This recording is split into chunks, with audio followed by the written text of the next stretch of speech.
Hey, welcome to Genre Exposure, a film podcast. Join us as we explore the wide world of cinema, broaden our horizons one movie at a time. I'm one of your hosts, Dustin, and as usual, I am here with Jason. Hey everybody, how's it going? What is up, my dude? Yeah, I'm doing good. Hanging out with my bud, doing some pod. Sure. Wait, you sound like you don't enjoy this. No, I do. It's one of the few things I enjoy that's left anymore. One of the few things in your life. In this world. 2026, not off to a great start. No. Is what it is. Good Lord. Pick your avenue of discussion, and there's something bad going on. But we got a movie to talk about today. We do, a good movie. Yeah, To Live and Die in L.A. From the 80s, where there was absolutely nothing bad happening. No. Directed by the legend, William Friedkin. Yep. Who most of us are going to know for The Exorcist, probably on this show at least, among other films. And we have covered him once with The Sorcerer. Yeah, it's one the of our fantastic Sorcerer. earliest episodes. Which only gets better every time I see it. It does. And so it's cool to go back to him. I've actually never seen this. This is one of his I never watched. Nice. My life has changed now that I've seen it. For the better, I hope. I suppose we'll find out. We'll find out. Well. Before all that, we're going to do all our usual stuff, talk about what we've been watching, and we are also part of the Prescribed Films Podcast Network, and we love it. And there's all these other cool shows covering movies, covering other hobbies and interests, toy collecting, all kinds of good stuff. Hit up our network, check out those other shows, find yourself cool things to listen to help you pass the time in your commute, when you're at work, when you're at the gym, whatever it is. Maybe find yourself some more movies for your watch list or some cool stuff to get into yourself. There you go. Now I want to know what you've been watching since the turn of the year. Okay, I'm off to a bad start. I have not been watching a lot yet. Uh-oh. I'm going to work on that, though. Okay. I'm going to work on that. That's one of my New Year's resolutions, is to watch more fucking movies. I stopped making resolutions because I noticed if I make one, I don't keep it. So it's actually more likely to get something done if I just don't have one. I do have a few I could talk about real quick. Okay, so Sure. I've been watching some YouTube videos on found footage horror movies. Mm-hmm. And there's this one dude, I cannot recall his name at the moment. I'll try to give him credit later. But he always has these big lists of ones you should watch. And goddamn, there are so many found footage horror films.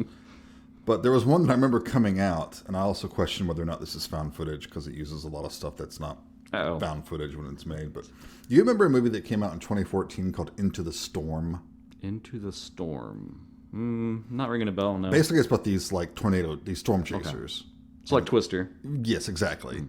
But it's, in quotation marks, found footage, even though a lot of the angles and stuff is not found footage. It just turns into a normal movie for some reason sometimes. That's weird. Yeah, it's very weird. It's terrible. Oh my god, it's a horrible film. Oh, no. It's horrible. I mean, the effects are passable for the budget. It's a low budget movie. Okay. So some of the storm destruction is cool. There's just one scene where it turns into like a fire tornado. Oh. Because and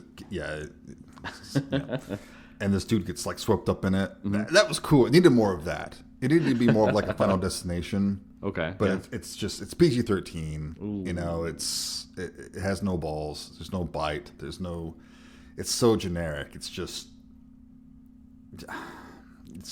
So did they shoot any real storms, or was it like CG? I'm pretty sure it was all CG.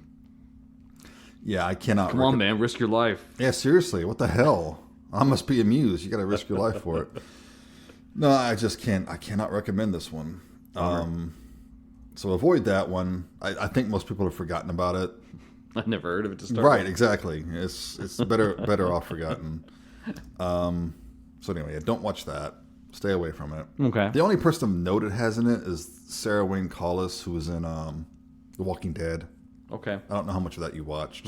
She was Rick Grimes' wife. You didn't watch any of it? Oh, I watched like the first 2 or 3 seasons. Yeah, you were wise, and you bailed before I did. I think I made it to the part where Negan kills somebody. We don't know who. And that season pissed me off so much I stopped. The more it strayed from the comic, the more I didn't like what they were doing with it. And then season 3, when they tried to do the governor, he was so different in the show compared to the comic, and I was just like, this isn't what I liked about the comics and what excited me about it, so I'm kind of done. Yeah, it was pretty bad. So I watched another found footage film from 2024 called Invited. Okay. Which I want to like more than I did. It's a cool premise because I'll read you the synopsis. When a reluctant mother attends her daughter's Zoom elopement, she and the rest of the family in attendance quickly realize the groom is part of a Russian cult with deadly intentions. Ooh. So it's a good premise because her daughter's in Russia. No one can go to the wedding. They don't know she's in a cult, of course. So they're streaming the wedding and all this weird shit. And there's nothing they can do. Right. They don't know where they are. They can't stop what's happening. They can only like watch in horror. Mm-hmm. That's cool. Unfortunately, the performances really aren't up to the task. It's not quite as sharply written as it could have been. I think with some polish and some recasting, it could work really well. So it's no searching is what you're trying to say. Yeah, although I never saw that. Did you see that one? It was actually really good. Was it? Yeah, I was surprised. Yeah. It has a sequel I don't think I ever watched. But this is one I think could use a remake because it's a cool premise. Mm-hmm. They just have to sit back and watch what happens, and some bad things happen to their daughter and stuff like that. And yeah, I don't want to say too much about it in case you want to check it out because it's worth watching. It's only an hour and 11 minutes. Oh, okay. So if you have like an hour to kill, you could do a lot worse than nice this. And lean. Yeah. Sure. And that was one smart thing they did. They didn't try to draw out the premise too much. Mm-hmm. So I gave it like 2.5 stars. So it's fair. It's good. But just, man, it really could have been great. Dang. The other thing I've watched of note is the documentary that came out last year about Texas Chainsaw Massacre. Oh. Called Chain Reactions, where they interview a bunch of different filmmakers and personalities and stuff about Texas Chainsaw and like the effect it had on them. So like Patton Oswalt's one of them, Takashi Miike, Stephen King. Ooh, that's fun. Yeah, so it's pretty good. I recommend it if you're a big Chainsaw fan. So there's no like real. I mean, they give some anecdotes and some information about the production of the movie, but really it's about them, the people they're interviewing, and their opinion on the movie and how it affected them. So it's a different kind of take. I like it. Okay. I can dig that. And that one's on Shudder right now, so it's pretty easy to get to now. All right. And everyone out there, every horror fan should have Shudder, I think. Ideally, yeah. Yeah. And we are not sponsored by Shudder. Though we would be happy to. Yeah, I would be happy to shill for Shudder because I believe in them and I would be happy to take money, so I wouldn't feel bad about it. It's not like NordVPN or something like that. AdamandEve.com. So anyway, man, what have you been watching? I got a few things. I continued my Shawscope box set Odyssey. Of course you did. I'm into the third one now. It's all spurred on by the fourth one coming out, which has all of their like sci-fi horror toku kind of output. That's fun. That I really want to get to. So this third box is kind of like, I guess more, I should say like wuxia kind of films, like more fantastical elements than just like straight normal martial arts movies. Those are fun. So I started off with The One-Armed Swordsman from 1967, another Chang Che film. It's about this cool dude who's he's like an orphan. He's being trained at a dojo. He's like the star pupil of this martial arts master. The master only has like one heir, and it's a daughter, and he's teaching her the way of the sword as well. And then he has like a few other students that have come there, and the daughter and the students kind of bully the main guy, where he's like just a nobody basically, but he's the best and the most principled and everything, so they're very jealous of him. So they're always giving him crap. Yeah. You get some other setup stuff where like the daughter is secretly in love with the main dude, but doesn't know how to express it, so that's why she bullies him. And secretly the master hopes to like leave everything of his dojo to the main dude, because he is the most principled and he has been the most studious in mastering his skills. And he like hopes that his daughter would maybe want to marry him, but as far as like him and his wife see, it's like, oh, she hates him all the time. So he's just like, oh, I don't know what I'm gonna do. And then they conspire this crazy scenario where they're trying to get the main guy in trouble. And so he just gets kind of pissed and is like, I'm just gonna leave then, set out on my own. I'm not welcome here. Okay, makes sense. And so then they plan to like ambush him in the woods when he's leaving. And they want to try to fight him to prove that they're better. And he summarily like beats the crap out of all of them, doesn't hurt them, like injure them in any way. And then like the daughter wants to fight him, and she kind of feigns being injured. And then he like stops, just like, oh, I didn't mean to hurt anyone. Right. And then she just flicks her sword like crazy and hacks off one of his arms. Oh shit. Damn. So then like crazed and fearing for his life, he runs away. He collapses into a river. He gets fished out by some people, and they take him to a random doctor to be treated. And then they leave him in the care of this... It's a woman that, like...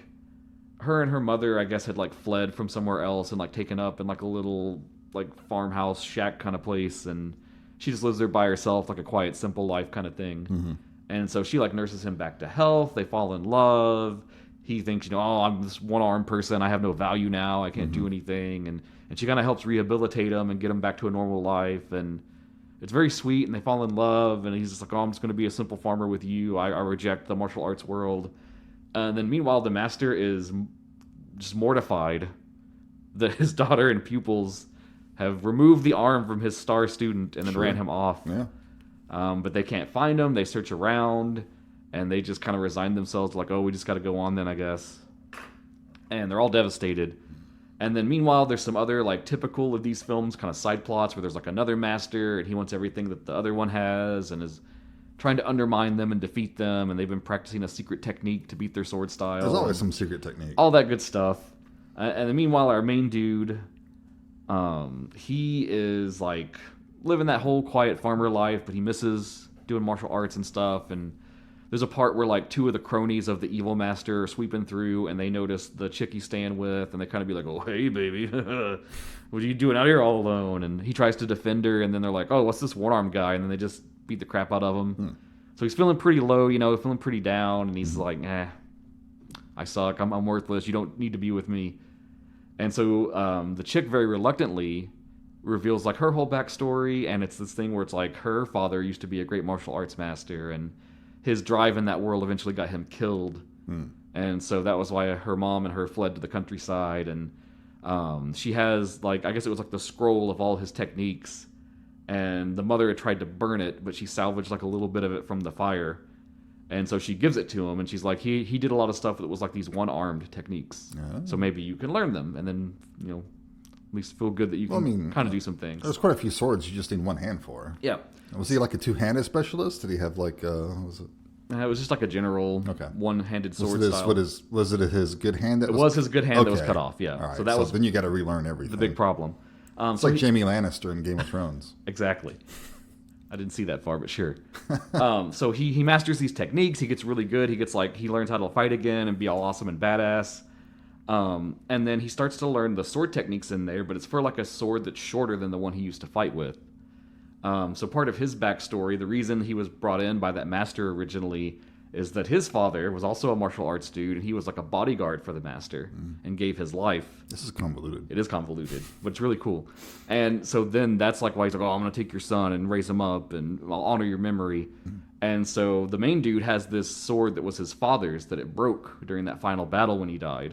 So it's just like the hilt and then just like about a dagger-length nub of blade left. Okay. And he learns that that's the perfect length for these one-handed sword techniques. Oh. So then he becomes a badass swordsman again, and eventually they get embroiled in the plot of the evil master trying to go at his old master, and he kind of gets cut between there and starts to like take up for what's right. And he has that big decision of like, the chick he's with is eventually like, hey, marry me and let's move away from all of this and leave behind the martial arts world. But then he feels that duty to his former master that like, I don't want to let anything bad happen to him. He was so kind to me. He took me in when I had nobody. He gave me everything I had. And there's a weird B plot where the daughter wants to actually like confess her love to the main dude. And it's super weird because it's like, you fucking chopped his arm off, bro. So like, what are you doing? You shouldn't mean to. Yeah. Right? I guess. Craziness ensues, all kinds of cool battles. The villains were super interesting because their whole sword technique was like, they had these weird, like, it was kind of like those hook swords, but the end of it, there's like a lever and it can latch. And so it's like they fight with two of them, and then they try to hook the sword, and then when they hook it, they hit the button, and it like collapses on the blade and holds it. Cool. And then they have a secret dagger on their hip they draw and just gut them. Nice. And that's like the counter technique. That's fun. I like that. But then it doesn't work against the one-armed swordsman because his blade is so short, so they can't trap it. And yeah, he saves the day, ends up going off with the chick and renouncing the martial arts world. Leaves the daughter all boohoo crying because he never loved her. And well, that just goes to show you guys out there that sometimes a shorter sword is better than a longer one. It is. The length does not matter. It's all about the technique. So this had sequels, and I'll run through those a little faster. In 1969, we got Return of the One-Armed Swordsman. This one is like, in a way you would think it would be shittier, but it's surprisingly not. It time jumps, they're in a new location, it's him and his chick, they're married now, they're living the farmer life, and these martial artists come seeking him, and they're like, hey, you're the one-armed swordsman, everybody knows about you, you're a badass. There's these 8 demons now that are masters of the sword, and they want to have the King of Blades tournament, and they're inviting every martial artist that fights with a blade, and they're going to crown one the King of Blades, and they will be the greatest martial artist with swords. Nice. And every one of these 8 demon blade masters, they all have like a title, and they have a weird fighting style. There's like the Hidden King, the Deceitful Queen, like all these weird like names, and they all have a weird like super ultra technique for how they fight. And he's reluctant. He doesn't want to come back. He's like, yeah, I'm not a part of that anymore. And then his wife gets kidnapped to force him to be involved. And then the whole entirety of the film was just like over-the-top, insane, wire work, martial arts fights. See all of these old movies that are the obvious inspiration for how many video games, Yeah, you know? yeah. It literally felt like a video game. It's like, okay, now you're going after this Blade Master. Now it's this one. Now it's this one. Yep, that's great. Da-da-da-da-da. Yeah, you get your special moves. Yeah. It was just really crazy, really fun, really over the top. And then they followed that up with one more in 1971, The New One-Armed Swordsman. And this one was super disappointing because it was basically a remake of the original. Oh, I hate that. And lame. They did it in a lighter tone with more comedy and more goofy Boo. bits. And it's sad because the same dude is the main guy in the first 2. Let me actually get his name because I do want to shout him out. Jimmy Wang Yu. Okay, yeah. And he had this very like stoic, silent, make you think of like a Zato Ichi kind of character or someone like that, like very reserved, very cool, just exuded aura the entire time he's on the screen. Yeah. And then like in the remake, it's like just this goofy guy who's like happy-go-lucky and I hate the goofy shit. That's why I never got into like Stephen Chow movies and stuff. They're always too goofy for me. completely lost me. Yeah. And then last one I checked out from that set for now, from 1971, The Lady Hermit, directed by Ho Meng Hua. And this one was interesting because it was very like we had a female lead for once. Nice. Yeah. Which is a nice exchange in these. But it's about this young woman who's like an awesome kung fu student, and she's seeking out the Lady Hermit, who's supposed to be the greatest female martial arts master in the land. And she's currently in hiding from this evil martial arts master called the Black Demon. And they're at war with one another. The Black Demon's like rampaging and raiding villages and doing heinous shit. And Lady Hermit's vowed to stop them, but she was injured in their first clash, and she's gone into hiding. And so this young woman, her dream is to find the Lady Hermit, learn from her, master her skills, and then kill the Black Demon and be the next great hero of the martial arts world. Okay, yeah, and it's Pei Pei Chang. Yeah. She's like world famous. She's like one of the biggest female martial artists. Okay, cool. Yeah. Yeah. And she's really talented in this and so great. And so the bulk of the story is kind of her figuring out who the Lady Hermit is, convincing her to take her on. And then there's this weird love triangle thing where like she has a servant that like supports her that's in love with her. And then the new student is also kind of in love with him. And he doesn't really see that. And it's like a whole like who's he going to pick in the end kind of thing that muddies up the martial arts adventure side of things. Sounds good. Really dramatic, really cool. It had a good ending, but it was one of those ones where it's like a little bit of a downer note. But it was nice because it very much echoed like one of the themes of the film, which is that the main chick is so on about being like a great martial arts master, and the Lady Hermit keeps trying to teach her like, you know, there's even a part where she frames it where she's like, I met a Christian missionary that passed through, and he told me one of his proverbs was, those who live by the sword will die by the sword. And then she's like, that resonated with me in the martial arts world because, you know, if you're seeking to enact all this violence, eventually it's going to come back upon you. And she's very like, she kind of brushes that off. But then by the end of the film, something very tragic happens, and it kind of brings her full circle to that lesson by the end of it. So pretty cool and very unique in the span of these Shaw Brother films I've watched. Cool. And my last one, just watched it the other night. It was this month's Up All Night feature. They had one that was about kind of the 80s, like nerd, raunchy comedy kind of genre. And they did Assault of the Party Nerds from 1989. That's Yeah, one of we were those. talking about this off the pod. It's got Linnea Quigley in it, Michelle Bauer. It does. Linnea Quigley, Michelle Bauer, Troy Donahue. Came out in 89, didn't it? Yep. It's total riff of Revenge of the Nerds. Super low budget, very hokey music. Weak, bad acting. Lots of tits. Hey, that's what you want. Lots of goofy jokes. That's why you watch those movies. It was fun. It was dumb. The Up All Night segments were great. It was Rhonda and that indie director dude that they've had on a few times so far. And it was basically like this whole like frame up story that like, oh, they used to be geeks and nerds, and then Dr. Cool taught them how to be awesome, and now they're cool people. Kind of echoing the theme of the movie. Okay. But then the Dr. Cool that came on was actually like the main dude from the film. Oh. They actually got him to come on and do a bit with them. That's fun. Yeah. I wish Dr. Cool would teach me how to be cool. Yeah.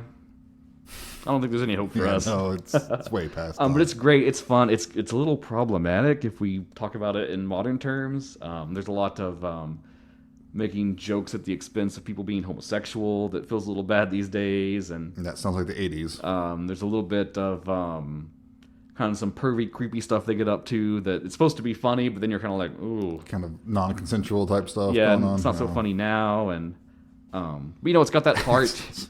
And at the end of the day, it's one of those films where it's a bunch of underdog losers trying to have their moment and be cool. Yeah.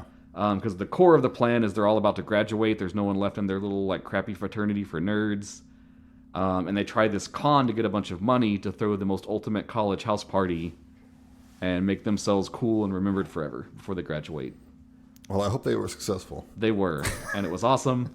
And it was goofy, and it was fun, and it was dumb. And I love that Up All Night is back. That's the one good thing about 2026, I guess. I agree.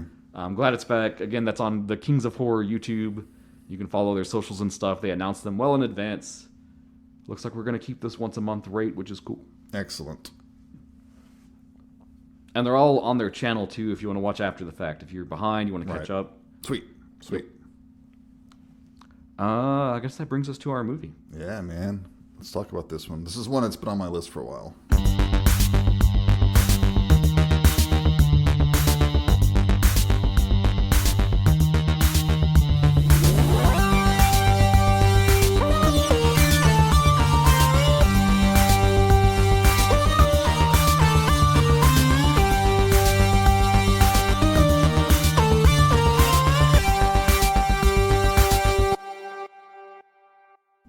All right, To Live and Die in L.A., 1985, directed by William Friedkin.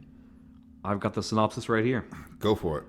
When his longtime partner on the force is killed, reckless U.S. Secret Service agent Richard Chance vows revenge, setting out to nab the dangerous counterfeit artist Eric Masters, Yeah. the only man who might be slightly cooler than he is. That's why he's after him, because this dude's much cooler than me. I gotta find this guy. This dude fucks, as they say. He does. Yes, he does. Literally and figuratively. Yep. What genre is this? Oh, God. Okay, IMDb has like all of them pretty much. They have conspiracy thriller, which I don't... It's dubious. Yeah. Cop drama, sure. Psychological thriller. There's a little bit of that, I guess. Mm-hmm. Spy, no. Action, definitely. Crime, for sure. Drama and thriller. Sure. This is a 1980s crime, action, drama. Wikipedia labels it as an American neo-noir action thriller. I see the neo-noir, sure. Definitely. It's got that slicker, modern style to it. Yeah, it's very 80s. Very 80s. Decidedly 80s. In the best way possible. And to get out in front of it, a big part of that to me was the score, which is by Wang Chung. Yes. And for those of you who do not know who Wang Chung is, they were a pretty popular 80s band. Yeah. They had a couple of big hits. Sure. Everybody Have Fun Tonight, Everyone Wang Chung Tonight. Sure. Know? So, and the music works really well. It's really good. It's really unique, and it's very pervasive. And just to describe it out of the gate before we even get into the film, it has this energy the entire time, like they're just live playing to the film or something. Right. Like it feels very just like on the moment and in the action on everything. And it's very synthy, kind of new wave-ish, which again is perfect for the 80s. And I was doing some research. Apparently, they didn't compose the music until the film was entirely shot, and they were given a rough cut to watch start to finish. And then they worked on pieces to that rough cut and made the whole thing in like 2 weeks. Nice. Which is crazy. They did a great job. Yeah. I kind of wish they'd scored more films. Yeah. Very impressed. Okay, where do you want to start with this one? Any background, any information you want to do first? So I guess the only backgrounding I want to give is that this is based on a novel. Yep. The novel is from 1984. It was written by a U.S. Secret Service agent named Gerald Pediovich, and he actually co-wrote the screenplay for the film. They brought him in to consult and give advice and input. Yep. And apparently it's pretty authentic. A lot of the stuff that happens in it, sort of stuff he took from real experiences. And the biggest changes book to film, just to get that out of the way, it's mostly just they consolidated characters. Some stuff that would have been like one or two different characters, they kind of merged them into one just to simplify the film. Right. The huge car chase that we got to talk about later, that was added just to punch up the movie and make it bigger. And then kind of just the aesthetic and gloss and all of that was what they kind of tacked on to the novel to make it this unique vibe. One of the best fucking car chases. Man, Friedkin knows his vehicle-oriented action. He does. Man, he nails it every time. But yeah, we'll talk about that when we get there. Whew. So we start the film with kind of this prologue segment. Yeah, it's almost like in media res. I mean, we kind of start right away. Kind of jump into it. Well, of course, we get like a shot of the LA cityscape with Wang Chung playing. You know, so it sets the tone, sets the scene right there. A lot of oranges. A lot of which orange. I love. That sunset kind of color. But we have a presidential procession, and it turns out that it's Reagan that is the president. Yeah, Mr. President. And Richard Chance, played by William Peterson, is part of the security detail. And he's working with his partner. Jimmy Hart, right? Yep, Jimmy Hart, played by Michael Green. And I think William Peterson's biggest claim to fame outside of this was probably he was in Manhunter. Did you watch that one? Oh, yeah, I love Manhunter. A good companion piece to this, actually. They feel kind of similar in a lot of ways. They have a lot of the same vibes. But, yeah, he's probably the second best Will Graham committed to film. Yeah. Yes, I agree. Definitely the second best Will Graham after the Hannibal TV show. What a great show. It's a great show. That was awesome. I want that fourth season. Oh, dude. We're never going to get that. It's been too long. I'm happy with what I gotta kill to get a fourth season? I'm shocked we got what we got from a broadcast television network at the time. Because that show fucking went there. Anyway, we're not here to talk about Hannibal. Save that for another day. Yeah. Yeah, so they're part of the security detail. And Richard Chance... no one ever calls him Dick. I mean, Dick Chance. Yeah. That's a great name. They also just call him Chance. Yeah. So he's being relieved by another agent, and he's kind of walking around the hotel, but he notices this dude down the far end of the hall. It looks a little suspicious. Yeah, seems kind of sus. So he walks down there to check him out. And there's this cool tracking shot, too, of just him walking down the hallway. You know, and it's kind of building up the tension. Little things like that really make this movie work. So he finds out that the guy was posing as like doing room service, but the tray was empty. So he goes up to the roof chasing the guy. And it turns out, yeah, he's a jihadist. Yeah. It was an escalation I wasn't prepared for. And apparently he's like, it took me a little while to figure out what he was doing, but he was like securing a rope. And I think he was going to try to climb down to the side of the building where the window to where the president's suite was. Because he's all bombed up. He's all rigged up to explode. He's going to kind of dive down in there and then just... let it go. And Chance is trying to talk him out of it. You know, he's like putting his gun away. Hey, let's talk about this, buddy. But his partner, Jimmy, has scaled up the side of the wall of the building like fucking Spider-Man, grabs a terrorist, pulls him off the roof, and he promptly blows up. It's an insane start. It's great. And then we get like Jimmy and Chance just sitting there. And Jimmy, of course, has the great... I'm getting too old for this shit. You know? Yeah. This is before Lethal Weapon, I want to remind you. I would say Lethal Weapon's probably pretty inspired from this film. Oh, definitely. Among other things. So then we get like a really cool credit sequence with some great music. This really sets the scene. And then we meet Willem Dafoe. And this is one of his earlier roles. Let's see, what had he done before this? So young looking. Man, he's great. He's great in this. He's so good. I mean, he's good in everything. That goes without saying. But it's just, man, he owns this movie. But we don't really know who he is now. But he plays Rick Masters. Yes, the Rick Masters. And we see him. He has made a painting, which he promptly burns on the side of his building. And he's clearly some kind of artist. He's got kind of the studio area that he's in at first. But yeah, he takes the painting outside, hangs it up on the wall, and then just lights it up and watches it burn. And he kind of just has this, like, very detached. It's like it's a disappointment almost to him in some way. Yeah. Okay, he had done Streets of Fire the year before this. Hell yeah. Which is another film we had covered, and of course he was fantastic in it. So this is really like his second biggest role, I think, after that. He'd only done a few other movies with like smaller roles before this. I love it. It looks like it might be like a self-portrait too to me. Mm-hmm. Yeah, it kind of has that vibe. Yeah. But this is all just setup. We were just kind of being introduced to him. Yeah, it's all mood. And then we catch up back with Chance again. They're in a kind of a bar hanging out, having a good time. Oh, but what did he do before they're hanging out? Oh, yeah, okay. Remember, he's on the bridge. Yeah. And you think, oh my God, has he gotten suicidal or something? And then he jumps. Yeah. But he's rigged with a wire. And it's like one of the wires like a stuntman in a movie uses. It's not like a bungee cord or something. So they haul him back up, and it was all a bunch of cops or Secret Service agents and shit like that. And apparently some of them had placed bets on whether he would do it or not. Yeah. So yeah, then they're in the bar celebrating. Yeah. He's getting his money. Because we learned that he's a risk taker. He likes to take risks. Yeah. Because he's cool like that. He pushes the limit. He Adrenaline does. junkie. He is. But it's okay because he has the best partner in the gig. He's always got his back. But Jimmy's retiring. He is. He's got like 3 days left. Yeah. And all this sounds so cliche. It does. But I mean, this is what made all these tropes to start with. This is fucking 85, you know? I mean, but yeah, we found out that Jimmy is running down the lead on a counterfeiter named Masters. The aforementioned Willem Dafoe. Who they can't catch. It's out of control, the level of counterfeiting that he's doing. Yeah, he's one of the best. I wrote in my notes here after he talks about he's got 3 more days. I wrote, he just signed his death certificate. Oh, having never seen this before, as I was watching it, I was like, oh, he's going to die. Yeah, he's dead. But then we get this great fucking scene of Willem Dafoe. Well, I keep going. Okay, well, the setup, though. So then he's supposed to go, and he's found this warehouse he wants to stake out because they think it might be connected to Master's operations. Right. And Chance is like, oh, let me go with you, man. Let's just bust in there and take it out. And he's like, no, there's no need. It's just recon. You know. I'm going to get the info. We'll link back up the next day, and it can, if it has to continue past my term, then it does. Right. And then we get the great scene of Masters doing his work. Yes. We show some counterfeiting, and it's just... I love scenes like this.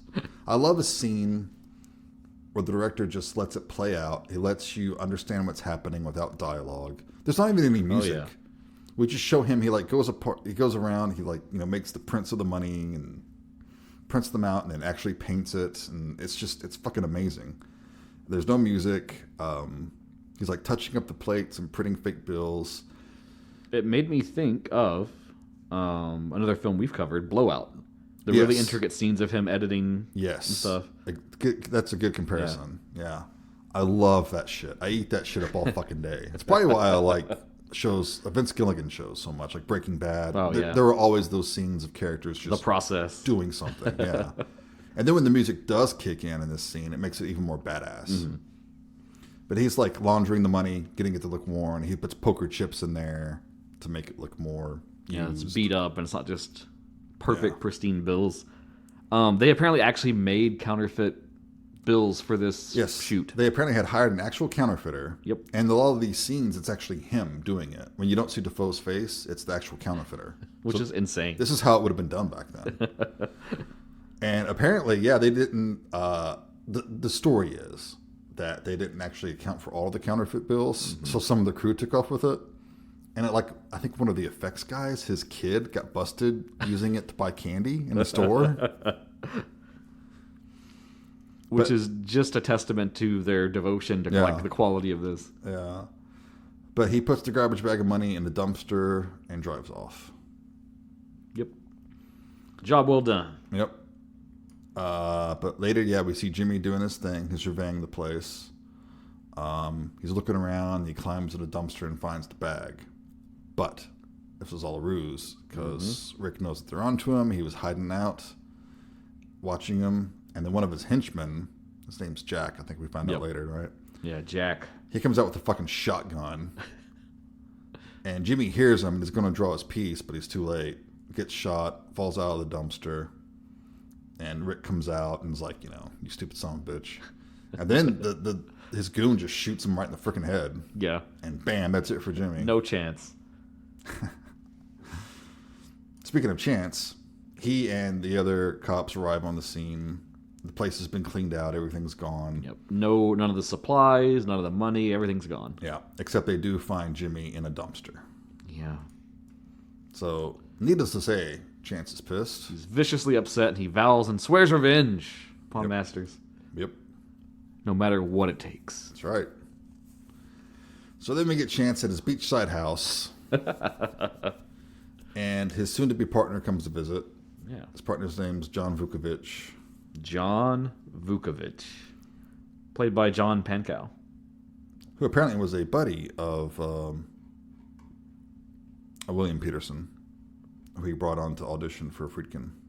And Friedkin loved him and said, yeah, you're hired. I mean, they definitely have a good, vibe together. Yeah, there's good chemistry. And Chance tells him that, hey, I'm going to nail Masters no matter what it takes. So, if you're gonna go with me, you be ready, basically. Yeah, be ready to do whatever. Doesn't matter if it's by the book or not. Mm-hmm. And John's a little reluctant, but he's more by the book. Yeah, he's more straight-laced. He wants to do everything the right way. Yeah, but sometimes it doesn't get the results you need. And that ends up becoming a central theme to the film as we continue. Okay, the next scene we get another great freaking actor who's in this movie. Yeah, John fucking Turturro. Yeah, playing Carl Cody. He's one of the primary mules that works for Masters. Yep. And he's at the airport. Yep. Hurriedly kind of rushing through, trying to get to his flight. Yep. Just a normal businessman with a normal briefcase. But Chance comes up and grabs him, and they promptly arrest him. We get a cool chase scene through the airport, too. Yeah, there's a bit of one. Yeah. Nothing too crazy, but... Apparently, the one part, there's the pedestrian, what do you call those, walkways or whatever. That it's like a, escalator, but it's flat and it just moves you along. Yeah. And when they were blocking up the thing to film it, they're shooting on location there. The people at the airport was like, hey, we saw that it says here that he's supposed to jump up and run over the top of this. Mm-hmm. And we don't want him to do that because that's really dangerous. Mm-hmm, mm-hmm. And so they were like, all right, we'll tell him not to. And then they told them, hey, when we shoot the scene, just do whatever you want. Yeah, do whatever you want. And so he did it. Friedkin's like, do whatever you want, wink, wink. Of course, this is a great character for Friedkin direct, too, because Friedkin is well known for taking chances and not really... recklessness. Yeah. So then Masters comes to visit Cody in prison. Yeah. And he's like, hang tight, we'll get you out of here. But then he's also like, hey, your last drop wasn't made. The guy you were supposed to take it to, Waxman, says... Max Waxman, which is the attorney that's working for Masters. Played by Christopher Allport. Yeah. And Cody's like, that's bullshit. I dropped it off. He's lying. And Masters is like, okay, just hang tight. We'll get you out of here. And he even kind of incriminates the attorney, too. He's like, he's probably the one that sold me out to the feds. Yeah. Well, was he his attorney or was he just a random business dude? Because Masters' main lawyer we meet next is Dean Stockwell. Well, it was he was also an attorney, but it was they were... okay, yeah. It wasn't his personal lawyer. It was another dude that he was dealing with. Right. But yeah, we get another great actor in this movie. We get Dean Stockwell playing Grimes. And Grimes is talking about how Cody's going to have to do some time. Masters doesn't like it because he doesn't think Cody can take it. He'll crack. He says he'll crack at some point and sell me out. Yep. I can't leave him in there. And meanwhile, Chance is talking to his informant, Ruth. Yeah, it's another cool character in this. Mm-hmm. Played by Darlene Flugel. Yeah, and she's obviously had some legal troubles, and Chance keeps holding that over her head, promising, oh yeah, we'll take care of all that. You just got to do this one more thing for me. Uses her as an informant, basically, to gather rumors and info. And for sex. Unfortunately. But she tells him about Waxman. who runs papers for Masters. So they start putting Waxman under watch, waiting to see if they can get a lead. Meanwhile, during this, we also meet Masters' girlfriend, Bianca. Yeah. She's like a dancer. It's like this new wave sort of interpretive dance thing. And she's played by Deborah Fuhrer. She's good in this, too. She is. I'm surprised she hasn't done too much more. Yeah. But they meet up in the dressing room and start making out in front of one of her friends. Because, when Willem Dafoe starts making out with someone, you just sit back and watch. Just let it happen, I guess. So then, John and Chance, they're casing Waxman's office, keeping an eye on him, hoping Master shows up or something. And it's great because they're across the street and they're in like a church or something. Yeah, because this priest brings them some snacks and shit. And we get another classic of the genre, which is that they nod off. Yep. I think it's Chance is supposed to be asleep and he's Vukovic taking is a on nap. watch. Yeah. And Vukovic is nodded off. No. Yep. And conveniently, right during that window is when Bianca visits Waxman to talk it over with him. Yep, and Waxman's saying that, he had nothing to do with the Cody thing. He never got the money. And Waxman's coming on to Bianca, and she's sort of playing him along. Yeah. And pointedly, she opens up the back door. Yeah, and this is where I was like, Dude, come on. I don't care who you are. I don't care how hot you are or how into him in that moment. Why is the back door open? Yeah. What are we doing? She's like, I love the rain. But then, she starts taking him to the couch and stuff. And then Masters just strolls in.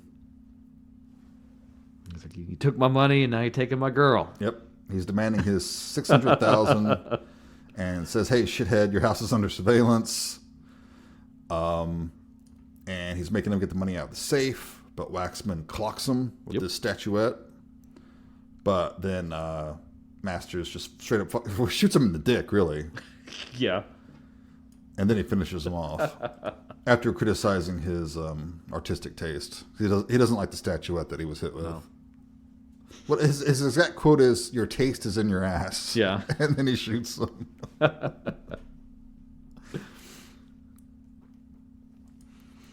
So they're long gone by the time that then Chance wakes up. The cops are already there at the scene, and they're waking up like, "Oh fuck!" And Chance shows, this is after they go and look at the place. Chance shows John a notebook that he took out of Waxman's office, and it contains some kind of dealer's code. It's got initials and stuff like that. All the people he was dealing the money out to. Yeah, and at this, John freaks out. He's like, "You shouldn't have taken that. It's going to come back on us. That's fucking evidence. What are you doing?" They would have let us have that after it was processed. And Chance is like, we don't have time for that. Fuck all that. We got to act now. Yeah. But John does say he's no snitch. Mm-hmm. So yeah. I don't like that because he's very much I disagree. This is why. Yeah, but I'm not going to rat on you. Mm-hmm. Now, is that unethical? Yeah. All right. So Chance is back at Ruth's house, his informants. And she's asking, what about my money and stuff like that? He says, you're not going to get any money because there's no arrest. He's treating her like shit. I mean, he is an ass to her. And she keeps saying how dangerous is what she's doing. And she tells him about this smuggler that's coming in who's bringing in $50,000. Yeah. He's going to buy some diamonds. It's kind of a regular deal that goes down now and again. And she's got the lead on it. And Chance says, I'm only interested in Play-Doh.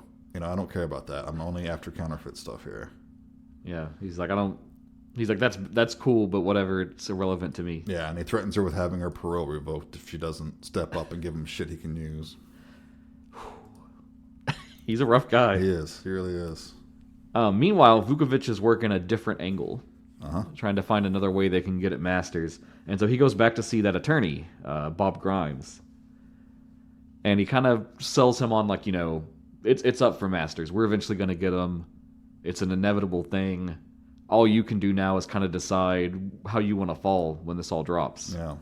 And he pitches him the idea of, set up a meeting between me and Chance and Masters. We're going to pose as offshore bankers, and we're going to try to buy a bunch of fake bills from him. Yep. And then that way we can actually, catch him, get the evidence, and trap him. And for helping us, we will make sure that you're, not dragged to the depths with him. Mm-hmm. Which is a risky play. Definitely. But Grimes does set it up. Yep. And I didn't expect this because I kind of thought like Masters would really be like the final boss and we'd never get that face to face until like the very, very end. Oh, okay. But we're only like just past the like halfway point. Right. And suddenly there's this meeting between everyone. Yeah, yeah. And in the meanwhile, Cody gets shivved in prison. Yeah. Because Masters wants him dead, but it gets fucked up so he lives.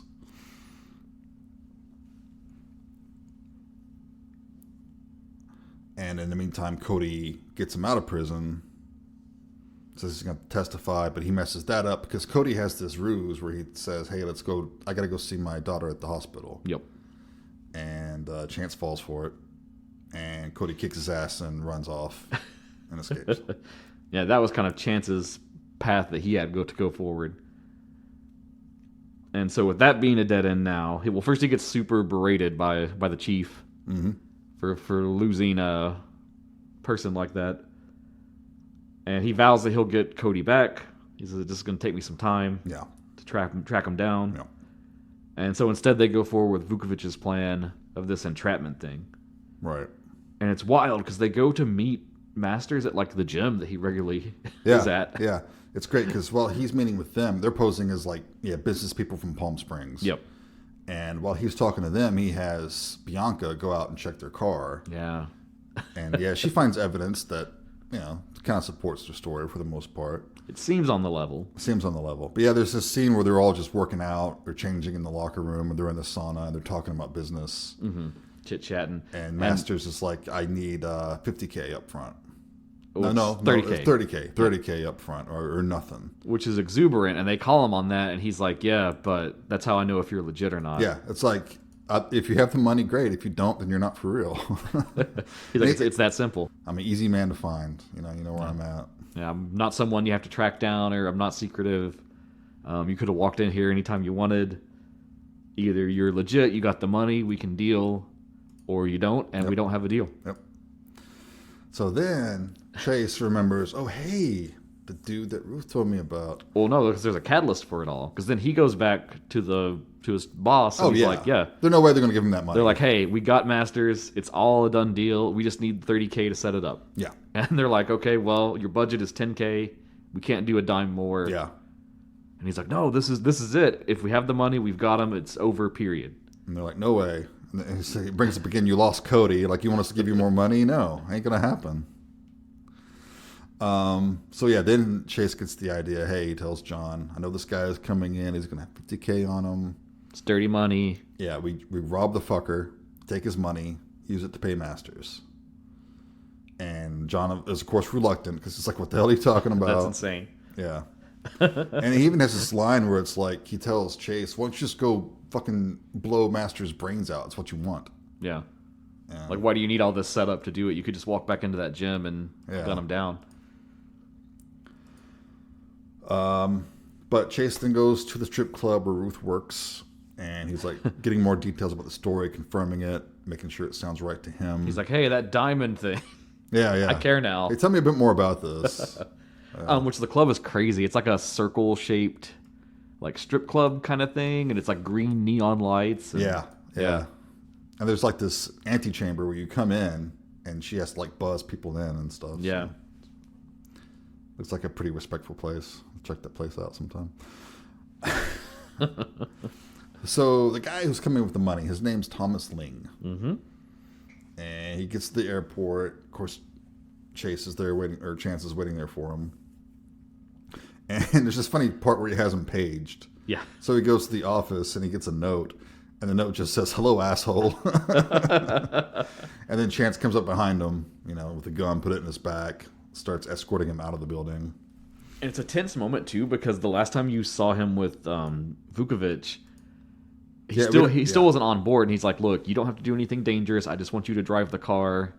Yeah. I'll handle everything else. Yeah. You have a lot of plausible deniability if it goes bad. But if he doesn't have the money or if things turn south, we just walk away and we'll find another plan. Yep. And then he's taking Ling out of the airport, and then up drives Vukovic. Yep. And you're like, okay, well, he's in now. He came around. Great. So they got Ling in the back. He's got a briefcase with him that's locked, and Ling says he doesn't have the key to it. It's already complication. And also, they're being tailed. And so immediately Vukovic's like, we don't have the key, let's just toss him and go. That's what you said. And he's like, no, man. Nope. We're right there. So they tried to lose their tail, and then they park out down by this like train trestle and shit. And Chance just beats the briefcase open. Yeah, smacks it against the walls and everything. And then out comes a big phone book. Yep. And it's like, oh, you don't have the fucking money. So then they tell them to strip. Yep. And the dude's wearing like this money belt taped around him. But meanwhile, the forces that are after them have been assembling. And they're up on the bridge that's above them. And they have some high-powered rifles. Yeah. Dude comes out with an AR-15 and starts open firing. Immediately hits Ling. He's dead instantly. Yep. And all they can do is kind of scramble and run away with the money belt. Yep. Which then triggers, I would say, one of the most epic chase scenes I've seen in a film before. Definitely top 5. Got to be up there. Yeah, and actually Friedkin told his DP that if you can't make this a better chase than we had in the French Connection, then we're not shooting it. Yeah, that was his one and only goal, was to top himself. Yeah. And have you seen the French Connection? Have you seen that It's chase? been a long time. I mean, it is intense and it is great, but I think this one's better. Yeah.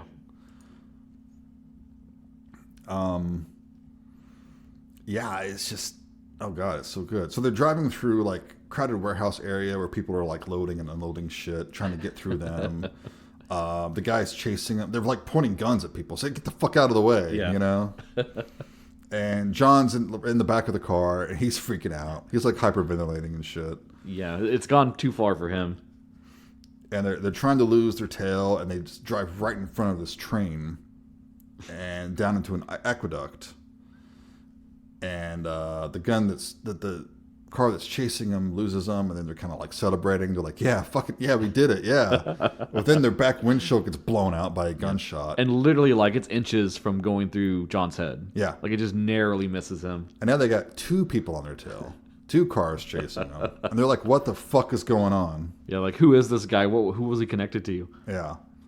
Because they're fighting way too hard to get this money back.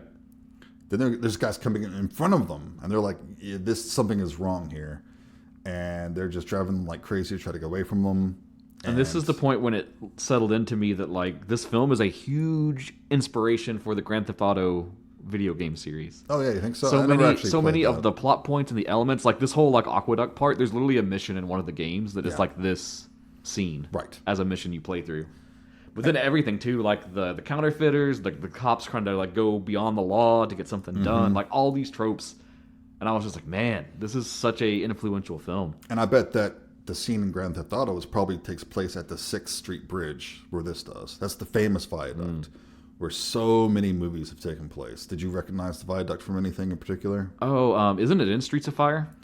Isn't that like where they do the race at one point? You know, I don't know if it's in Streets of Fire. I don't see that. There's a big list of everything that's been shot there. There's some kind of movie with a street race I've seen whether it's shot there. Oh, I'm sure there is. Furious 7 was. Oh. But one of the big ones is Terminator 2. Oh, yeah, of course. Yeah, with the truck and everything. Yeah. That's the same aqueduct. Damn. A few other movies. The first one that ever shot a scene there was from 32. Damn. I Am a Fugitive from a Chain Gang. Them, the giant ant movie. Oh, yeah. Scenes of that were shot here. Nice. Let's see. Grease. I bet I'm thinking of Grease. Yeah. You're thinking of that's Grease. what I'm thinking of. That's it. Yeah. Yep. Blue Thunder. Oh. The helicopter movie. Repo Man. Tons of shit was shot here, man. It's such an iconic looking spot. Not anymore. Oh. Because in the early 20s, they had to redo the bridge. Sad times. Yeah, it was basically coming apart. So now it looks different. And nobody shoots there anymore. Because it looks different. It's not the same. The last movie to be shot there before they changed the bridge out was something called Family Switch in 23. Which is it was like some stupid comedy. Oh, yeah, for Netflix. Yeah, it looks like a Netflix piece of crap. Ooh, it was directed by McG. Ugh. Hey, now. Oh, dude, really? What are you defending of his? Didn't he make The Babysitter? Yeah, but I don't really consider that what? great. I mean, I love Samara Weaving, but I fucking love that film, and the sequel's just as great too. really, Yeah, Killer Queen. I actually hadn't seen the sequel. It's got an early Jenna Ortega role. Well, She's like the secondary main in the sequel. we'll have to disagree on that one. Okay, we'll come back for that. So anyway, yeah, they're chasing through this aqueduct, and it's insane and it's crazy. And again, this is another scene with no music. Wait, he made Terminator Salvation? Yeah, you didn't know that? I love Terminator Salvation. Oh, dude. Okay, put a pin in Mick G. We'll come back to him. Let's not. So yeah, no music through this. It's so intense. It's so great. So eventually they think they're cornered, and Chance just fucking goes the wrong way on this exit ramp up onto the freeway. Yeah. And cars are coming at him. They're it's funny because John's in the back yelling, "Get out of the way!" And he's freaking out. I mean, he is having a full-on panic attack. It's super fucking intense. It is. Crazy the way it looks. Yeah. Apparently there were some tricks to how they shot it. Yeah. Did you look into that very much? They shot it backwards. Yeah, They shot it like you would drive if you were in Europe to make it look more chaotic and weird and off to people. So I didn't notice that. And then after I read that, I thought back to the scene. I'm like, yeah, they were going the wrong way. Yeah. You don't really think about that at the time, though. There's so much happening that you're just like totally engrossed in that moment. Yeah. And there's this great scene where this truck jackknifes and it's like sliding right toward them. And they manage to get out of the way, but it traps their pursuers. And they get out of it. And there's this funny part where Friedkin's playing an audio over some of the action, where it's a radio broadcast, it's a traffic report. And it's like, this is a mild backup on the freeway. It'll probably be clear in 10 minutes. And it's just this massive pile up. Yeah, as far as you can see. I don't think they could make this scene today. Oh, God, no. I'm surprised they made it then. I'm shocked. And this movie only had a $6 million budget. I think it went over like $1 million. But considering all the shit they do and how good it is, it's fucking cheap, man. That is so cheap. So they stop. They find somewhere far away to park, someplace safe. John's freaking out. Chance is saying that they got lucky. We got so lucky. He's like kicking out the back windshield. Say we just go to some, junkyard, find the replacement for this. We'll have it on in a couple of hours. We'll get it back to the motor pool. No problem. And John's freaking out. And then the next day, the shoe drops. As they're having a briefing in the morning. What a great scene. Going over some incidents that occurred the day before. Yep. And they learned that Ling was actually an undercover agent. Oops. And his all the rampaging gangs that were after them were actually his FBI detail. Yep. There's this great scene because they're sitting in the briefing together. And, the sergeant, whoever's giving the briefing, and you just see Vukovic and Chance look at each other like, fuck. Then they have a little discussion. Yeah. When they're kind of alone. They're probably not too alone to be having this discussion. Well, they're in like a back stairwell. Because at one part while they're talking, someone comes through and they have to kind of pause for a moment. Yeah. Oh, and the guy doing the briefing tells them that they had to make the car, but no plate. Yep. And John's freaking out, asking what they're going to do, and Chance says, "We just go get Masters. Is what we do." Yeah, that's done and that's behind us, and we didn't know, so yeah, don't worry about it. Not our problem. It'll all square up when we get Masters. So they go back, they see Masters, they bring the money, they give him the money. He checks it. I love it because he tells him what he's like, "You're beautiful." Yeah. Yeah, because he pays. Man, there's some really homoerotic vibes in this scene too. Is that just me? No, that's kind of there. Was that just Willem Dafoe's presence? I don't know. I don't know what it is. But yeah, it's because they're meeting him in that dressing room, and like his chick's back there and everything. And like Masters goes up to he goes up to take the money, and he gets like really super close to him. Yeah. And like Masters knows his name's not Jessup, the cover name he gave. He knows he's not from Palm Springs. And he even drops a weird hint that he suggests that he knows they were the ones that attacked Ling. Absolutely. Because he says, "I'm a big fan of your work." Yeah. He's inspecting the money, and he like crumples it up and snaps it and just says, "You're beautiful." And before he leaves, Master says, "I love your work." Yeah. And Bianca starts laughing. They know what's going on. But despite that...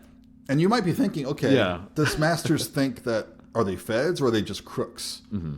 And, well, Masters, we find out through the movie that he really needs the money. Because he's had some, like, bad deals go down. Well, he's had some setbacks. Yeah. It was kind of a vague subplot, but the people he hired to kill Cody in prison, they had a bunch of money that he gave them. And then when they fail to kill, he comes to get it back, and they've already spent it and gotten rid of it. Right. He couldn't get it. And there was no way to recoup it. So he has to take some chances himself. But also, I think it's something to Master's character. I think at this point, he thinks he's, like, above it all. Like, Right. even though he knows there's some kind of setup here, Yeah. regardless of what it is, he thinks he's in control. He's incredibly cocky. Yeah. Incredibly self-sure. But, I mean, he's literally, like, crushed everything he's done up to this point. Right. So Yeah. why would he think at this point something would get over on him? Yeah. Meanwhile, John's gone back to Grimes asking for legal advice. Yeah, he's like, hey, since we're already in on this together, what do I do? And Grimes is like, hey, you're going to have to do some time. You know, there's no way out of this. You know, but you're going to have to turn on your partner. You're going to have to testify in open court. He tells him, like, you could get Master probably still, but no matter what happens, you're going to go down for what happened with Ling. Yeah. But John's like, I can't write out my partner. I can't do it. Yeah, and Grimes even says, like, agree to turn him in and flip on him, and I'll make it all happen. Mm-hmm. And you'll be totally fine. You'll be protected. You'll get the lightest sentence I can get you.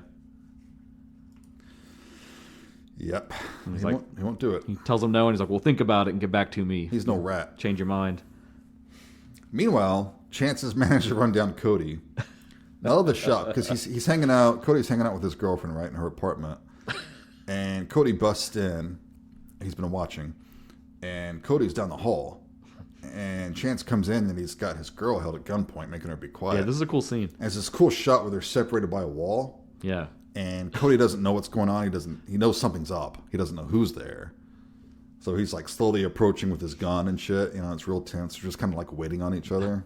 And then Cody knows something's going on, and he's slowly coming down the hall, ready to fight. Yeah. But he doesn't know where they are. Yeah. It's really cool. But he gets the drop on him, beats the crap out of him. Takes him back to the pen. Yep. And he's like, I got you, and you're going to help me nail Masters. Yep.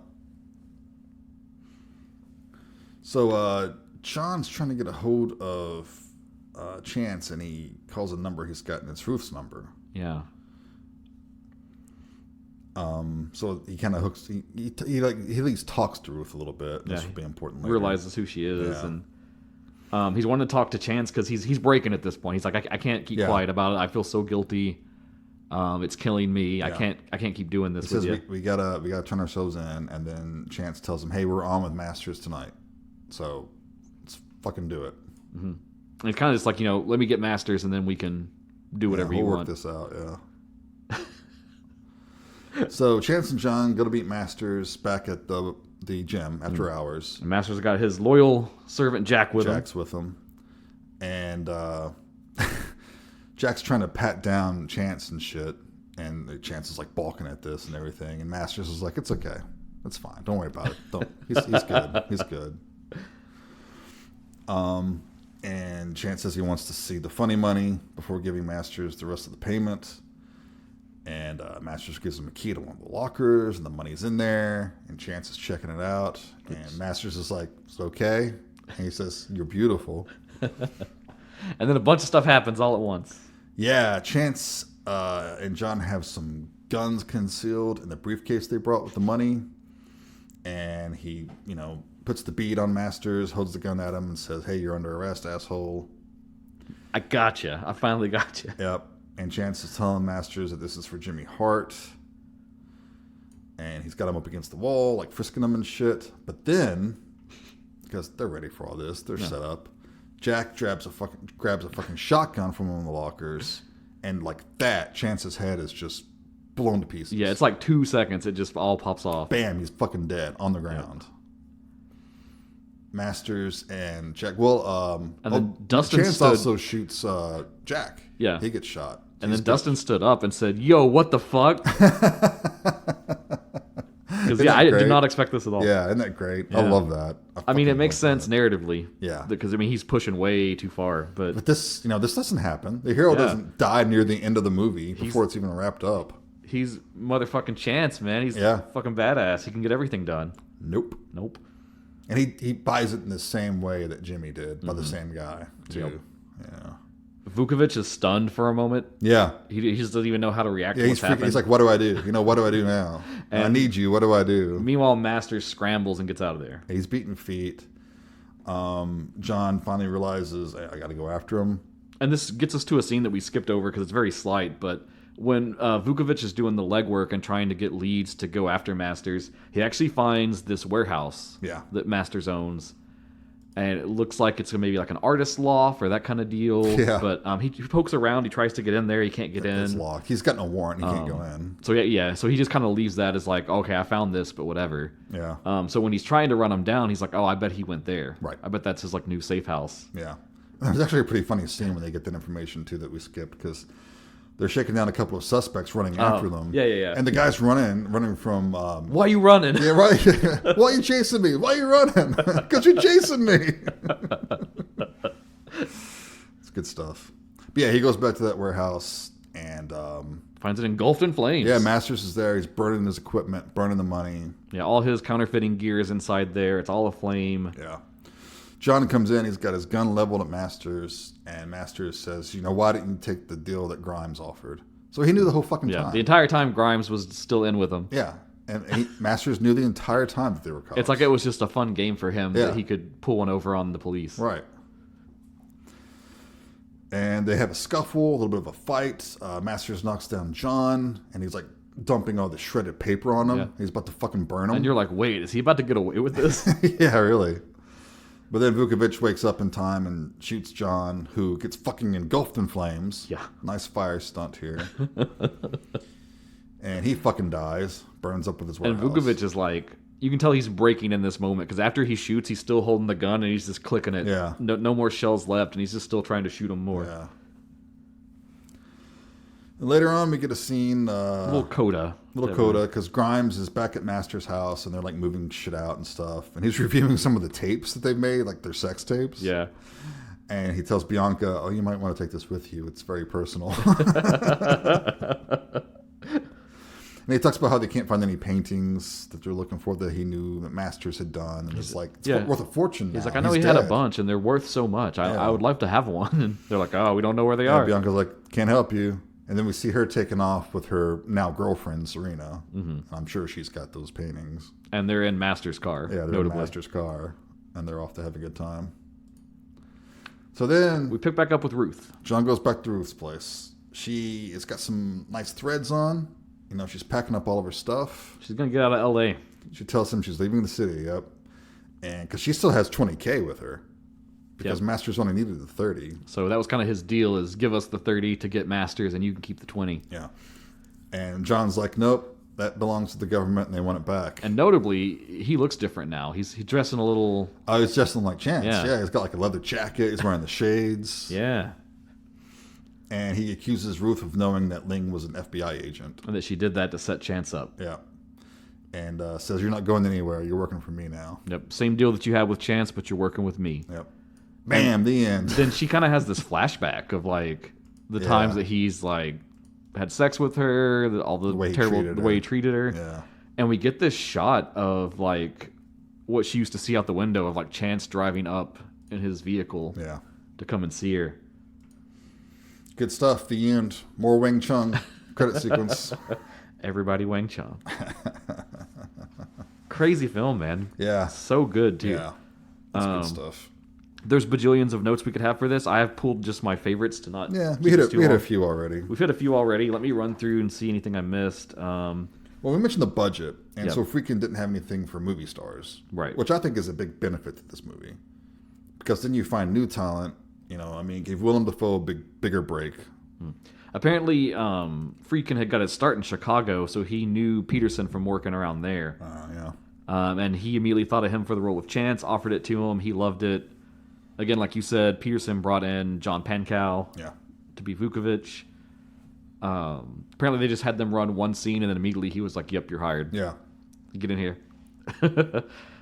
They hired ex-cons to be consultants, like you said, then particularly a counterfeiter for those scenes. Mm-hmm. He hired some actual former agents to consult as well. On the music side, I thought this was hilarious. When they were meeting with Wang Chung to go over what they wanted, he specifically said, I do not want you to make a song that's a title track. I don't want a To Live and Die in LA song. And they were like, yeah, whatever. He's like, I think title tracks are cheesy. I think it'll be lame. I don't think it'll work. Uh-huh. And when they finally did the music, they came back and they were like, hey, you remember how you asked us not to do that thing? We did that thing. We did that thing. But listen to it first before you count it out. Mm-hmm. And it's great. Yeah, I freaking loved it. And he loved it, and they kept it. It works wonderfully. It took 6 weeks to shoot the freeway sequence. I believe it. Yeah, that was the most complicated shoot easily. So intricate. And it was inspired by a time that Friedkin said he was coming home. It was like in the 60s. He was coming home from a wedding, fell asleep behind the wheel of a car, woke up driving on the other side. Freaked him out, scared him, and he's like, I've got to use this in a movie someday. Yeah. Scary. So we talked a little bit about the whole legend of like the counterfeit bills getting out. Yeah. This is from Friedkin's memoir, The Friedkin Connection. In it, he wrote, the fake money we made was so good that after we finished filming, some of it left the set. He claimed that he eventually heard from the Secret Service and a U.S. attorney. He said, when the film came out, there were news stories about people trying to make counterfeit money after seeing the step-by-step process in our film. I took some of the 20s that were printed on both sides, of course, put them in my wallet, and later spent them in restaurants, shoe shine parlors, and elsewhere just to see if I could. That money was good. It all went. I was never caught. That's crazy. I wonder how much counterfeit cash is out there circulating with real cash. Who knows? Jeez. And these days, like, cash is so not regarded anyways. Right. You're even less used to looking at it. You're not going to notice those flaws. Mm-hmm. They had a real artist that made the paintings that were Master's painting. Rainer Fetting.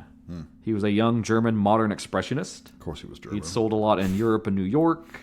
They had him pegged from the start. They were like, this is exactly the kind of stuff that Masters would make.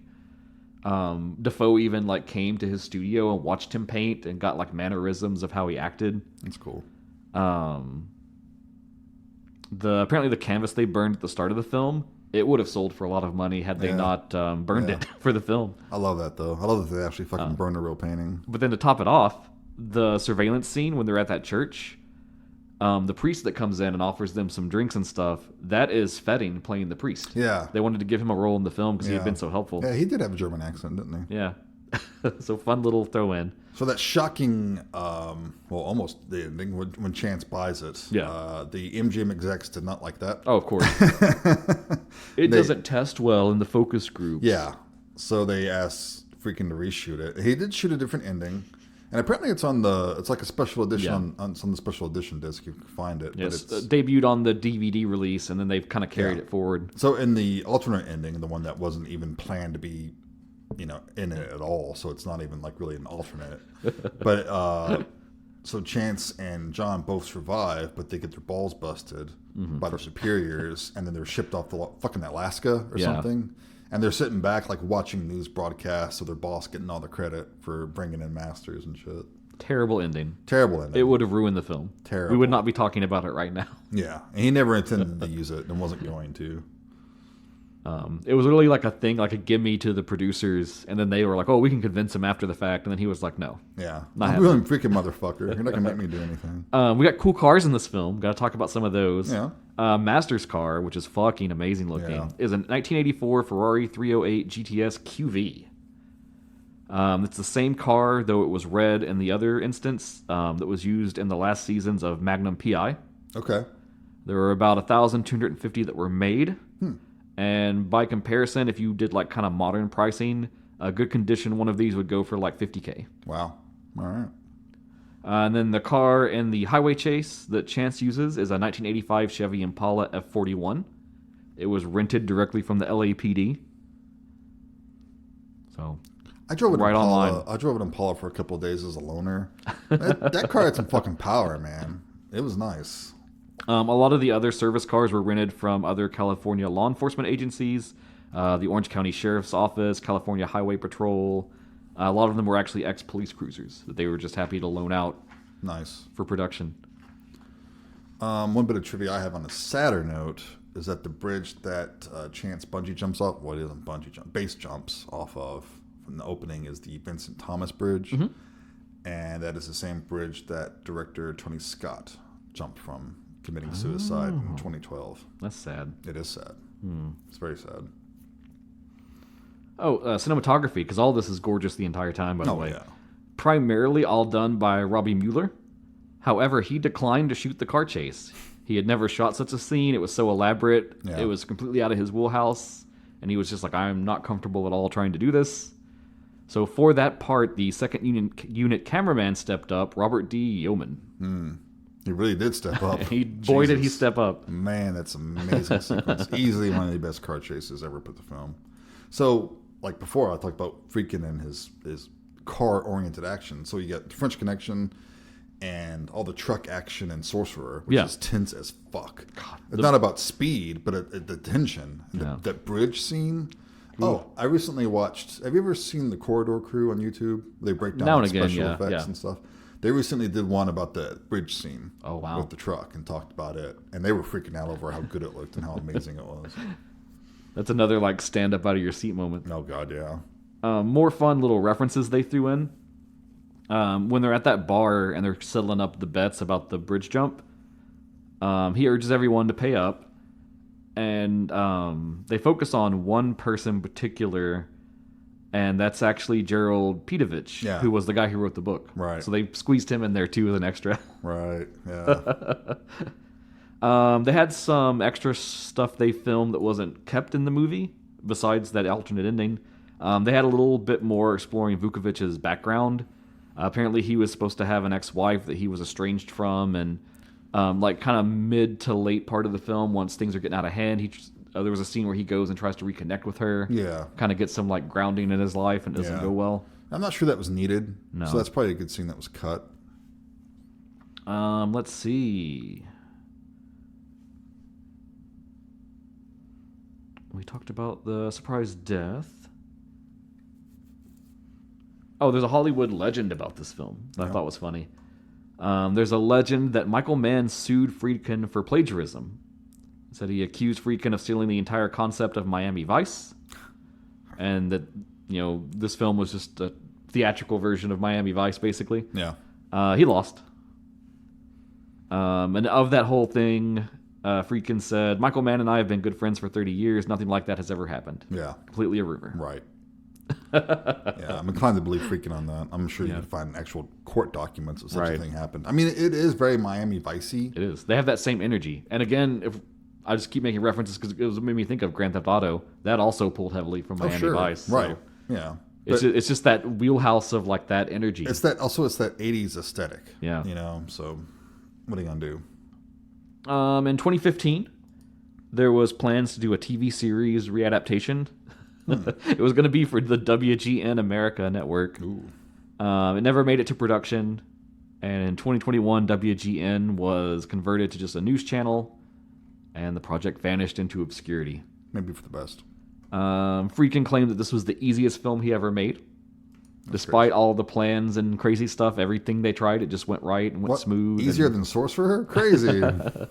And again, this has had several releases on home media. The most recent and notable, I looked it up just so we know, Kino Lorber dropped it in 2023 on Ultra HD, Blu-ray, and normal Blu-ray. Cool. I bet it looks good. Check that out sometime. That's all the notes I have. There's plenty more if you want to go digging. Tons I just didn't want to read the whole list of everything. Yeah, no, there's tons of stuff out there. I tried to pull what I thought was interesting. Bottom line, you should fucking watch the movie if you've never seen it. It's fucking great. Of course, I had seen it before. I bought it here. It was when we first started the pod. This is one of the movies on my short list to cover at some point. Cool. So I have a question actually before we give our final thoughts. No, do it. I like to do this sometimes when it's a very known director that we've talked about. What would you say is your favorite Friedkin film if we exclude The Exorcist? Because I feel like that gums up the conversation. Yeah. Do you have a favorite outside of that one? I gotta say it's Sorcerer. Sorcerer? Yeah. Sure. I really, really love Cruising. Yeah, Cruising is great too. Yeah. That one's fucking good. Yeah. It's also kind of in the same wheelhouse as this film. It is. It's more of like what this is for LA, that one is for New York, I think. It's a dark fucking movie too. Oh yeah. Maybe we'll talk about it one day. Maybe. Yeah, we should cover that. All right, yeah. So what did you think of this film? Oh, man. Coming back to it after all this time. It holds up. It's been a long time since I've seen it. I always loved it. I've always been a fan of Friedkin. I love that 80s action, neo-noir crime stuff. Story's great. Defoe is amazing. Peterson's great. The whole cast is good. The cast just kills it. Defoe's easily the breakout of this. He's just so watchable. I mean, is there a time he doesn't steal the show if he's in the film? I know he's a respected and solid actor that's never been out of work, but I don't really think he gets the accolades he deserves. Like, he didn't even get a freaking nomination for The Lighthouse, and he was so good in that. Like, literally, you can just put him in a room and film it for a few hours, and that you probably got a movie at that point. He's just so magnetic. He's so good. And it's such a tense film, that chase. It's just, it's a good time. It's a good time. Yeah, cool. I love it. I have no... I really don't have any negative criticisms of it. Actually, I have a few. You do? Yeah. Okay. What's your star rating? If I were to rate it... Yeah, actual rating. See, I don't know if it's a 5 exactly. There's something that's keeping me from giving it a 5. I'm not sure what it is. Okay. Maybe it's a little bit... I don't know what it is. It's got a je ne sais quoi. Yeah, it's a je ne sais quoi. Something I don't know. What the French call I don't know what. Yeah, I don't know why I wouldn't give it 5. I'm struggling to think of a reason not to. Just your general apprehension against 5 stars? Yeah, you know me. It's like very few things. I'm going to give it a 4. Okay. This is a solid 4 for me. Okay. Maybe with a bit more pruning here and there, it could be a 5. Okay. Not that there's a lot of fat. There's maybe a little bit. I think it's pretty lean. Yeah, it is. Anyway, what did you think of this, seeing it for the first time? I have found some more discussion questions I put in here too. I put them in later, but let me talk about this. So I love the score. I thought the score is fucking phenomenal. It's crazy that it's Wing Chun. Yeah. It literally just feels like they're watching the film as it's going and playing along to it, whatever comes up to their head. Yeah. So cool, so iconic. I was impressed to find out how inspirational this is for stuff like Grand Theft Auto, which is a game series that I love. It's just dripping with aesthetics, the way shots are framed, the way action is executed in it. Loved the colors of everything. There's a lot of orange tint. They really focus on that sunrise, sunset vibe.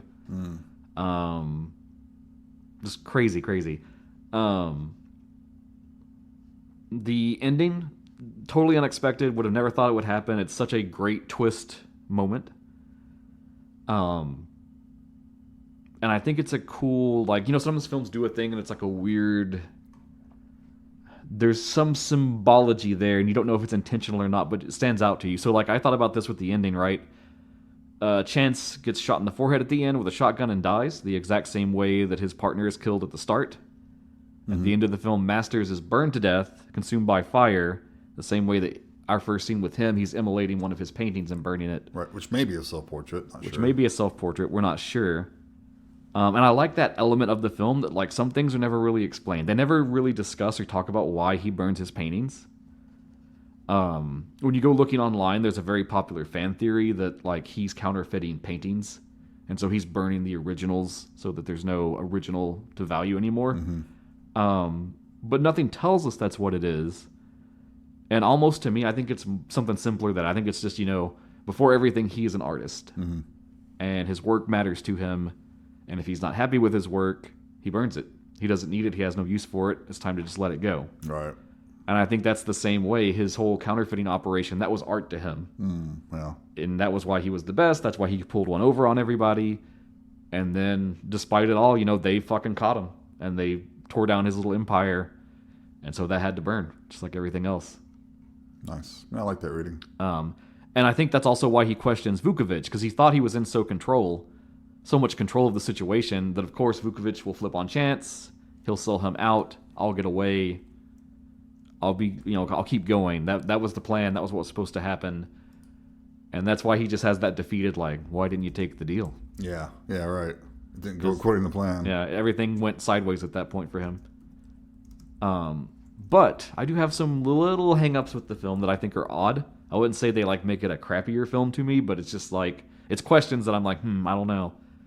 I feel like there's sometimes some plot points in there that they drop in a way that's not satisfying. Yeah. I think it's weird how when Chance gets Cody back under control, he tells him, oh, you're going to be so useful for us now to go after Masters. All right. And we never fucking see him again. He's never mentioned again. Yeah. I don't know that he did anything that helped them because they already knew where Masters was. The deal was already set.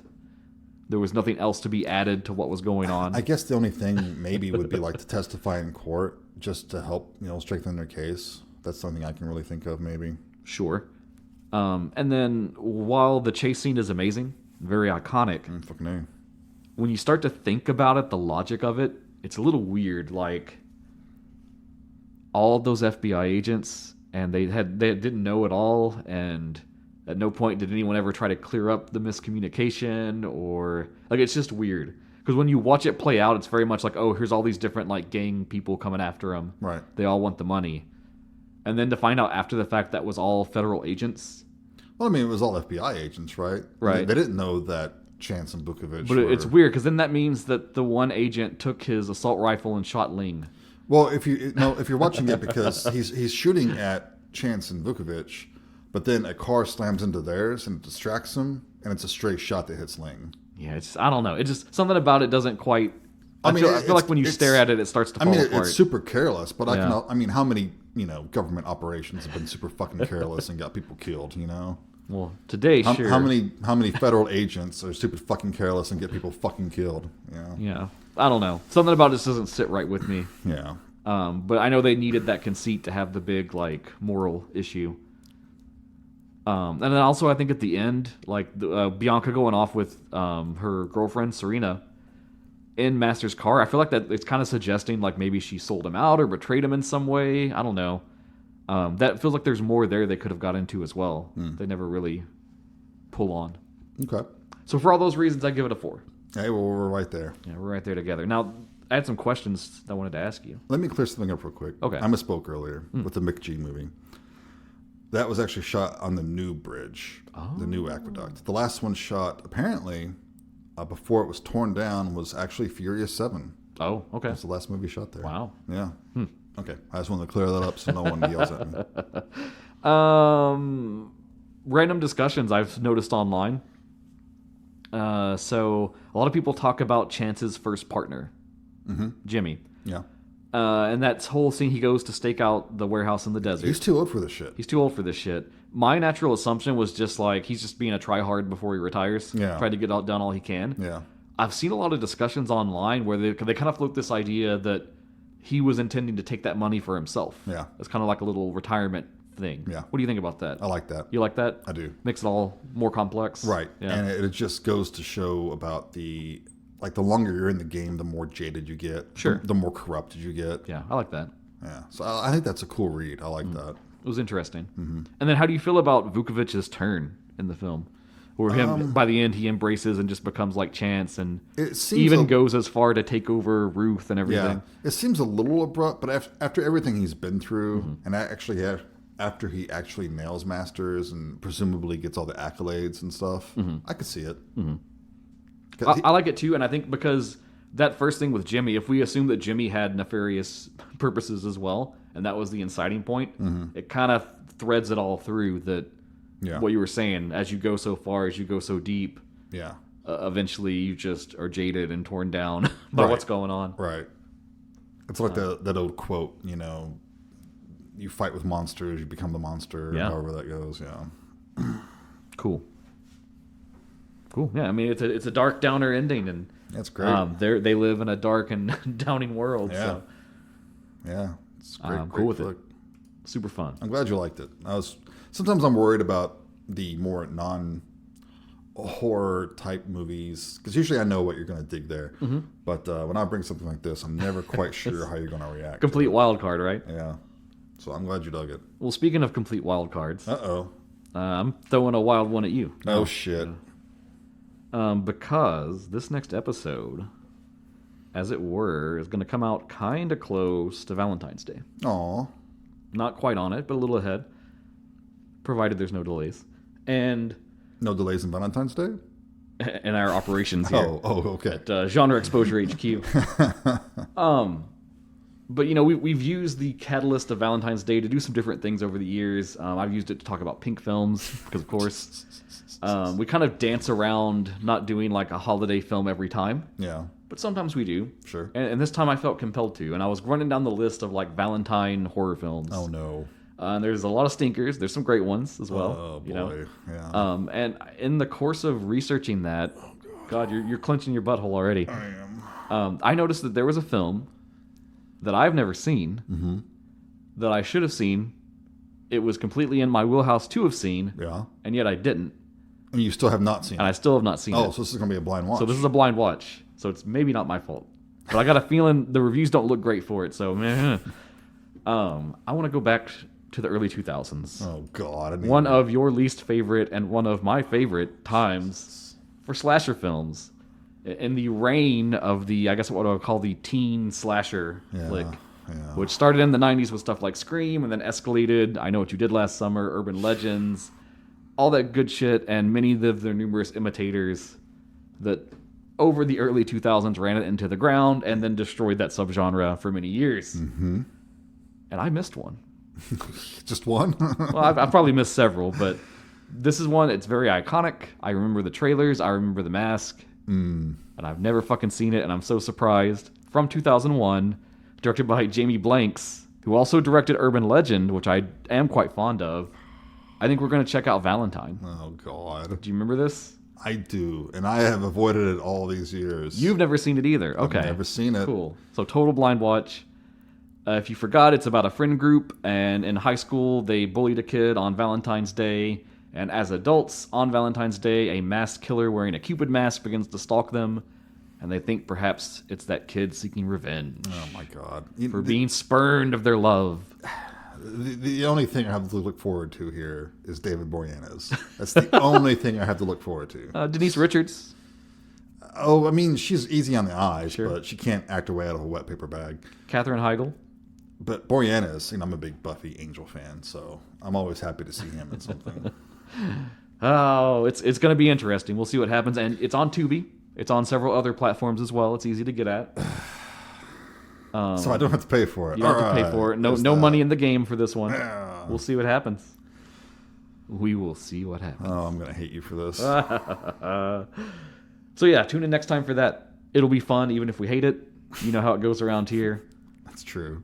Otherwise, let us know what you've been watching. We still want your film recommendations. We don't have a lot in the storage, Yeah. but we'll always take them. We'll pepper those in as we go when it seems appropriate, when it's a good time for one. We'd like to hear what you're watching, what you think is cool. Still happy to hear any 2025 stuff we've not talked about on the show that we should be watching and checking out. I still want to see The Housemaid. Looks like it's got a pretty good return on its budget. I think they're maybe going to do a sequel, so that's cool for it. Yeah. I don't know of anything coming up soon in the theaters I care about.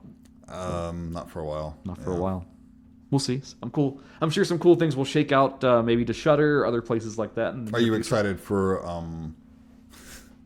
The Mandalorian and Grogu? Are you excited for that one? Not as such, no. You never even saw the whole series, have you? No. Or any of it? Huh? First season was pretty legit. Yeah? Yeah. Okay, but you hadn't seen the others. No. Okay, but you liked the first one. It was all right. But you don't want to see the others. Not really. No. Okay. No. Once I heard they had all the other expanded character people coming in and All the other action figures coming in. and CGI regressed Luke Skywalker and I was just like, man, backdoor pilot for Boba Fett and I just don't care anymore. Fair enough. Fair enough. So I'm happy that people are getting that movie that love The Mandalorian. Show me something new that excites me with Star Wars. Yeah. That's what I'm going to say. No, I don't fault you there. Which maybe we'll get, right? I think it's New Era over there right now. That's the buzz in I don't Star know, Wars man. land? I mean, Dave Filoni's kind of in charge now, and he's the one who's responsible for all the Mandalorian stuff that happens. So you may not be happy. I don't know. Yikes. Well, we'll see. Bar is low, I'll say that. So Whoa. Okay, shots fired. I mean, you're not wrong. Yeah. Exactly. But yeah. Somehow, Emperor Palpatine has survived. God, there's nothing lower than that. Jesus Christ. It can only go up from here, folks. Jesus. So thanks for tuning in. Hit us up on Facebook, on Instagram, on Twitter. You can email us at genreexposure@gmail.com. And otherwise, you have been listening to Genre Exposure. Bye, everyone. Take care.